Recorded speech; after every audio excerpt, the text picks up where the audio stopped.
Welcome to Amazing World Channel. Germany goes to the polls on Sunday, and Angela Merkel is widely expected to win a fourth term as Chancellor. But disruption from the far-right and the hangover of the migrant crisis have made this campaign more difficult than Merkel is used to. AILSA CHANG, the host Germany, is holding parliamentary elections this Sunday, and the country's Chancellor, Angela Merkel, is widely expected to win a mandate for a fourth term. As the leader of the centre-right Christian Democrats, Merkel is already one of the longest-serving leaders in modern-day Germany. She's also seen by many as the world's most powerful voice for liberal values, and has become something of a foil to Donald Trump's foreign policy pronouncements.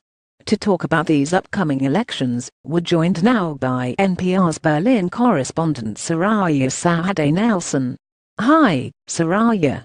Soraya Sahade Nelson, byline hi there.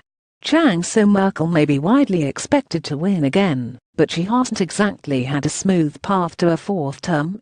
What are some of the problems she's faced, Nelson? Well, the first one is actually quite unusual in German campaigning, and that's that she has protesters from the right wing heckling her and shouting her down at every one of her rallies.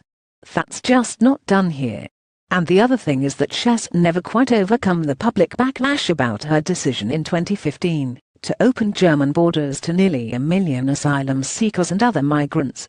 Her centre-right CDU party isn't seeing the kind of approval ratings as they did in earlier campaigns.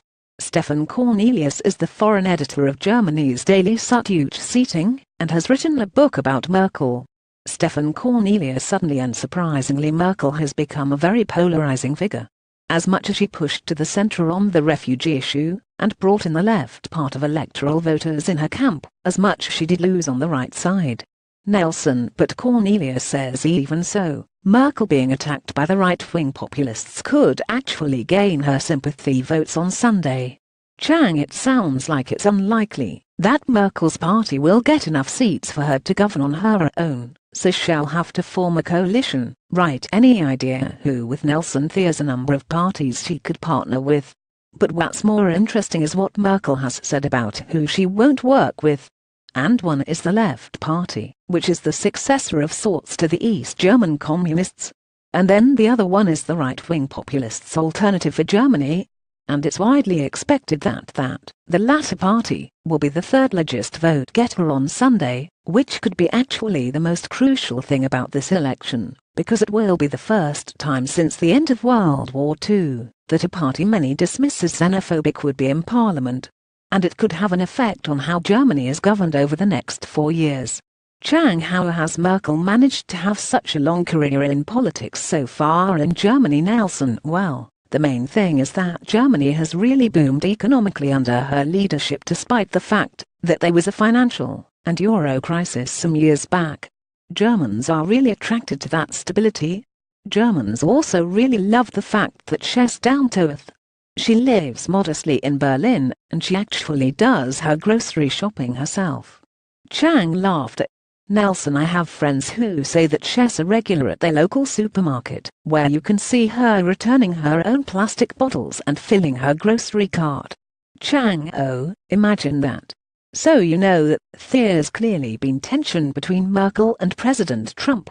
How do you think Germany's relationship with the US might continue if Merkel ends up serving yet another term? Nelson: well, I think we can pretty much count on her speaking out against President Trump even more than she's doing now when he makes pronouncements that worry Germany and the rest of Europe.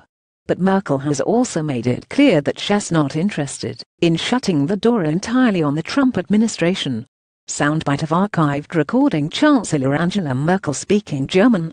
Nelson: during her recent debate, she said that there are issues Germany and the US have to work on together, like ISIS and Afghanistan, and she said she's going to continue talking to Trump about their differences and will do her best to find resolution and common ground. And it's also important to note that one thing President Trump likes about her is the fact that she plans to increase Germany's defense budget. Chang: all right. That's NPR's Soraya Sahade Nelson. Thanks, Soraya. Nelson: you're welcome. Copyright 2017 NPR. or rights reserved. Visit our website Terms of Use and Permissions pages at www.npr.org for further information. NPR transcripts are created on a rush deadline by VERB8TM Incorporated, an NPR contractor, and produced using a proprietary transcription process developed with NPR. This text may not be in its final form, and may be updated or revised in the future. Accuracy and availability may vary. The authoritative record of NPR's programming is the audio record.